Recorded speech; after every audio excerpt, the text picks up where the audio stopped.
Who and what are Druids? How exactly do they shapeshift into so many different forms? And technically, from humans to trolls, can any race become a Druid? Hey guys, Gongrongzong here. With the introduction of so many new Druid forms, especially with the allied races of the Zandalari and Tirans, some of you may be thinking of rolling a Druid right now as we head into battle for Azeroth, or perhaps during BfA itself. More so than most other classes in WoW, Druids have a very deep backstory involving many diverse elements, big and small, all the way from the very titans themselves to the village witches in their bogs.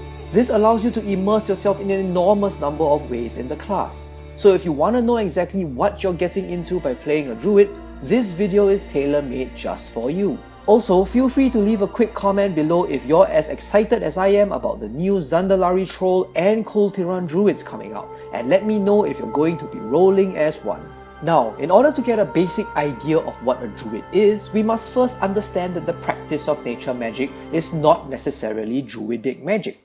While Druidic magic often incorporates the heavy use of nature magic, they are not always mutually inclusive. In other words, nature magic can be practiced without the need for said practitioner to be a Druid. Such a dynamic occurs at several key points in WoW's history.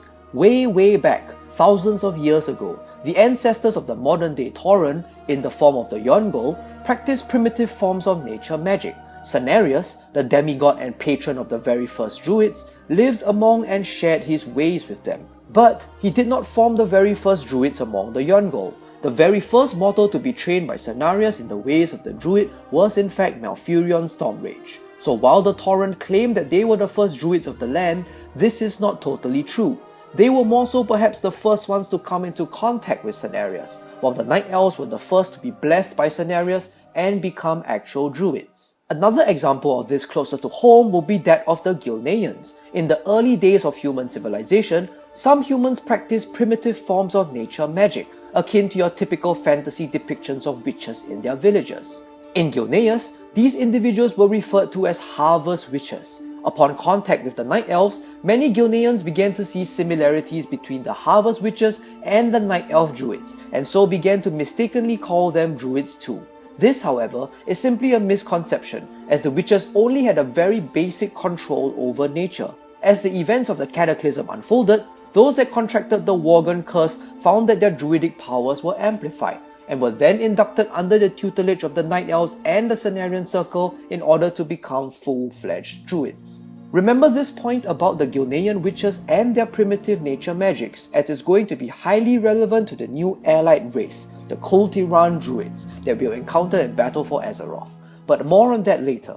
So at this point, you may ask, what exactly is it that makes a Druid different from perhaps, say, an individual who is highly skilled at nature magic? Well, the key difference lies in their shape-shifting abilities based on the patron that they worship. This leads directly into the next point, in which we're going to discover exactly how is it our new Zandalari Druids can turn into dinosaurs. 2. There are many different organizations of Druids. Druids are actually not just the one-type-fits-all nature lover stereotype. There are many different types of Druids, and some of their practices are even highly controversial in the eyes of other Druids. There is the iconic bear form. These guys hail from the Druid clan known as the Druids of the Claw. Druids of the Claw often adopt a protective role, whether it be in the micro sense of protecting their allies in battle, or in a macro sense such as the protection of Kalimdor or Val'sharah. Each Druid clan also has a different patron, who is often a demigod or wild god. For the Druids of the Claw, their patron is Ursok, the great bear that we encounter multiple times throughout WoW. Next, we have the cat form, a group of Druids known as the Ashen who revere Ashamain. Similar to Ursok, Ashamain was a wild god of immense strength and size, but this time in the form of a sleek black panther. We also have the Moonkin form, our fat furry friends. These guys primarily hail from the Druids of the Moon clan. Primarily worshipping Elune herself, their base of operations lies at the Temple of Elune in Val'sharah. Furthermore, we have the Stormcrow form, the in-game Druid flight form that we are all familiar with. These guys are known as Druids of the Talon. Their patron is Aviana, a great harpy that wields immense power through the Mother Three, Jihana. And lastly, we have the Stag form, the Druids of the Antler, who revere Malon, the father of Cenarius. Malon is one of the most powerful beings of the natural realm, having slain countless numbers of demons and even battled against Archimonde himself. These Druidic organizations are the major ones that have been accepted into the Cenarian Circle or into Druidic society as a whole. In other words, the good Druids. There are several others, the bad Druids, that also wield Druidic powers, but have been rejected by the Circle. One of the iconic ones that we have encountered since vanilla are the Druids of the Fang. These guys reside in the Wailing Caverns, and if you've encountered them before, you've definitely seen how they can transform into serpents. These Night Elves once had a noble cause, to use the underground springs of the caverns together with the powers of the Emerald Dream to restore life to the Barrens. Unfortunately, in the process, their connection to the dream tapped upon the Emerald Nightmare instead, causing them to become twisted and fall into madness. We also have the Druids of the Scythe, the sect of Druids that gave birth to the very first Worgen. They advocated the use of a form known as the Pack form during the War of the Satyr. Their patron was Goldrin, an immense wild god in the form of a wolf. The Pack form was highly effective in combat, but also drove many of its users into a feral state, causing them to attack both friend and foe alike. Sadly, this eventually forced Malfurion to banish them to a remote corner of the Emerald Dream, where they will sleep peacefully for all eternity. Unfortunately, due to the tamperings of the mage Arugal, they would be released, causing the Worgen curse to spread to Gilneas, resulting in the Worgen that we know of today. Finally, we have the Druids of the Flame, one of the major antagonists that we encounter in the Cataclysm expansion. These guys, led by Fandral Staghelm, Archdruid of the Flame, have corrupted their original Druidic practices, turning their backs on Elune and instead now follow in the footsteps of Ragnaros the Fire Lord. They now represent the antithesis of restoration through life, destruction through fire. Through Ragnaros' blessing, many wield shape-shifting powers similar to that of their original forms, except now being bathed in fiery magics. What all these disparate groups of Druids basically means is that Druids can shapeshift into different forms based on the patron or patrons that they are currently worshipping. Druids are not monotheistic, and they can worship a variety of gods, allowing them to transform into a variety of animals. When this is applied to the new allied race of the Zandalari trolls, we can now see why they are able to transform into dinosaur forms. The Zandalari Empire has existed for thousands of years, being way older than any Night Elf civilization. It is not far-fetched at all to conceive that, just as how the Night Elves discovered Cenarius, the Zandalari trolls could have communicated with a similar dinosaur-themed demigod or wild god to teach them the ways of the Druid. This is even more probable considering how the Zandalari, from the very beginnings of their civilizations, had already worshipped the lore, of which the wild gods are a big part of. Two notable examples of dinosaur lore have already been mentioned in-game. One of them is Gonk, a raptor lore that has not only been with the Zandalari from the very beginning, but also taught the Darkspear Witch Doctor trolls, post-Cataclysm, to embrace multiple lore and Druidism in the process. Another is Rezen, a big dinosaur lore in the form of a devil sword that we are going to see in battle for Azeroth. We currently know that he's more of a lore that Zandalari priests and prelates worship, but he also serves as a good example of a Zandalari dinosaur lore. So dinosaur lores definitely exist, and they are almost certainly the way in which our new Horde allied race obtained their shape-shifting powers. But what about the new Alliance allied race, the Kul Tiran Druids? Well, remember what we mentioned about the Gilnean Harvest Druids? It is almost for certain that the Kul Tiran Druids are going to follow a similar structure. For one, they too are human, and likely experimented with primitive magics in the same way that Gilneas did many years ago.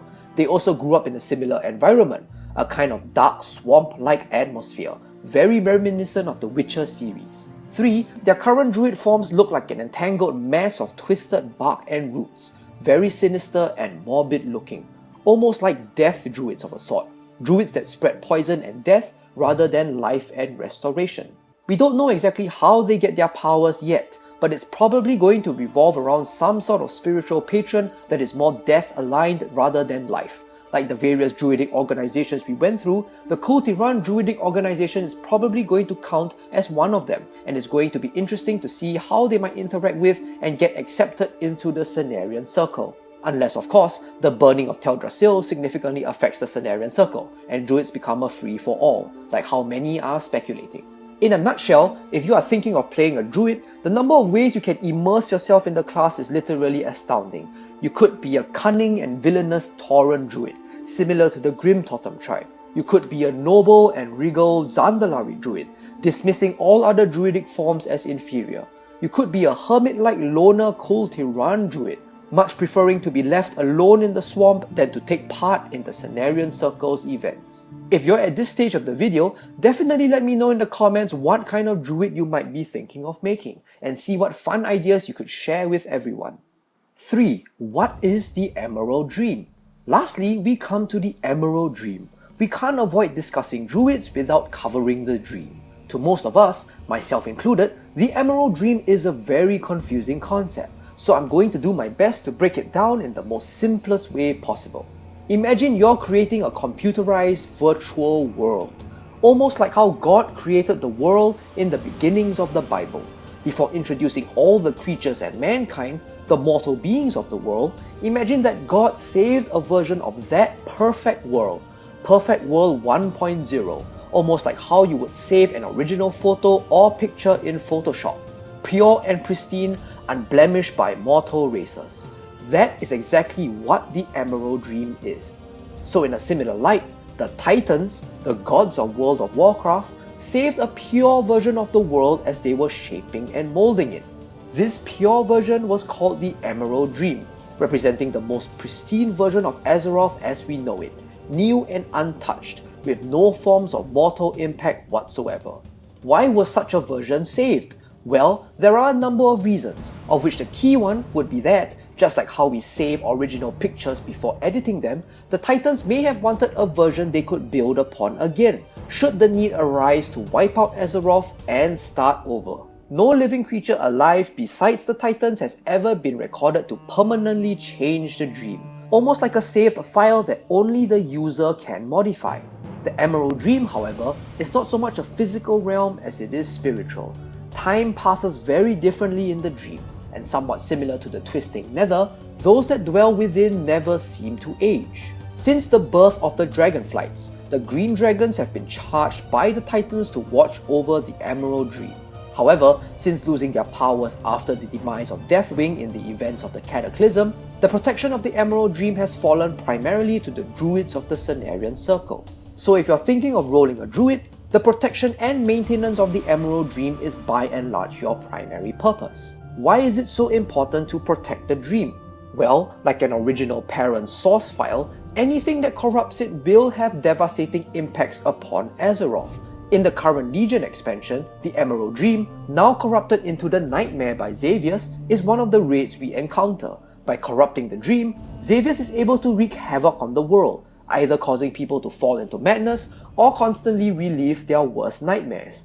Even the most powerful of the wild gods, as we see them fall into the corruption in the raid, are not spared. However, it remains to be seen how exactly the Zandalari and Tiran Druids will be associated with the Emerald Dream. The Druids that we know of today that are connected with the Cenarian Circle are able to access the dream due to Cenarian's teachings, as he was taught by Ysera herself, the prime guardian of the dream and the leader of the Green Dragonflight. But as we previously covered, I would say that it's completely up to you how you might want to view your Druid, as we have seen many Druids stray far from the Emerald Dream in the pursuit of their own ways. And so those are the three major points in understanding what a Druid truly is. Many other classes have no way as rich a backstory as Druids do. So if you're thinking of playing a class in Battle for Azeroth that you can really immerse yourself in, the Druid would be a great pick. I hope that you were able to get a better understanding of what a Druid is from this video. If you enjoyed the video, consider hitting that subscribe button, as I'll always be doing more of these as they become relevant to the current content. As always, thanks for watching, and I'll see you in Azeroth.